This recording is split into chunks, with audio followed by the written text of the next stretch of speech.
Critic Tom Santilli of Movie Show Plus joins us this morning with highlights ahead of the event, plus the Oscars and more. Good morning, Tom. Hey, what's up? How's it going? Great to be here. Yes, I'm excited to talk about the Golden Globes. Obviously, it's going to be very different this year. So what can we expect? And do you have any predictions of who might come out on top? Well, yeah, so, the Golden Globes, of course, are always the kind of the kickstart to the award season. And, with the pandemic, everything got moved back. Today is actually the original date of the Oscars. So we were supposed to be at kind of the tail end of the award season, but right now we're just getting started. The Golden Globes, of course, are given out by the Hollywood Foreign Press Association, who have been in the news lately. Some controversy, lack of diversity there. There are about 90 people, 90 press members that vote on these awards. But again, it's kind of a gateway to the Oscars. If you get nominated for a Golden Globe, you get the momentum that kind of pushes you towards Oscar season. Tonight's telecast is going to be different. First of all, we're not going to see a red carpet like we're used to, although there are a lot of pre-events. And the ceremony itself, it's hosted by Tina Fey, Amy Poehler, but they're going to be on opposite coasts. Tina Fey is going to be in New York, Amy Poehler in LA. However, it's going to be weird. We've never really seen a telecast quite like this, so it'll be interesting to see. As far as the movies go, it's very interesting year too, because a lot of these movies people have not heard or been able to find. Usually you could look in your, at the local theater and see what's playing, but this year it's kind of like you have to search for all these films. Because of that, though, there's some interesting races.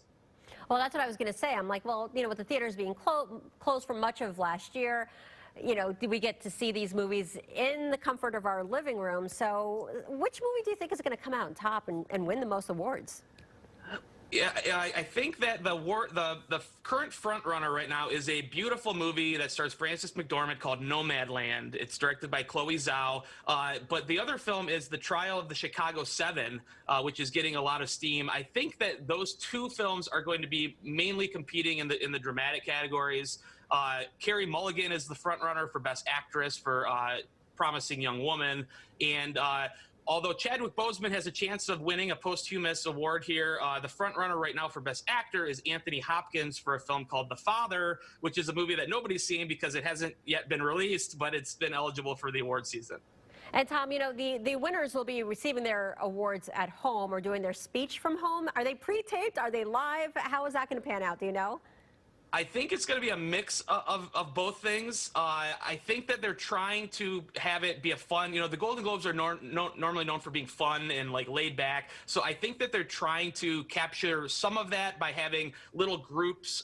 If people remember, Schitt's Creek just won a bunch of awards and they had like the whole cast was like gathered together in one area in New York somewhere. So I think there's going to be some level of like, us being able to see people react to winning and giving an on-the-spot awards acceptance speech, but we will just have to kind of tune in and see. All right. Thank you so much, film critic Tom Santilli. I always appreciate when you're on the show, Tom.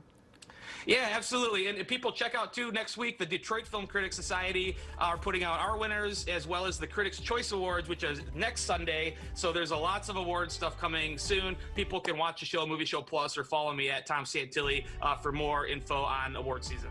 All right. Thanks so much, Tom. We'll be right back. Thank you, Syma.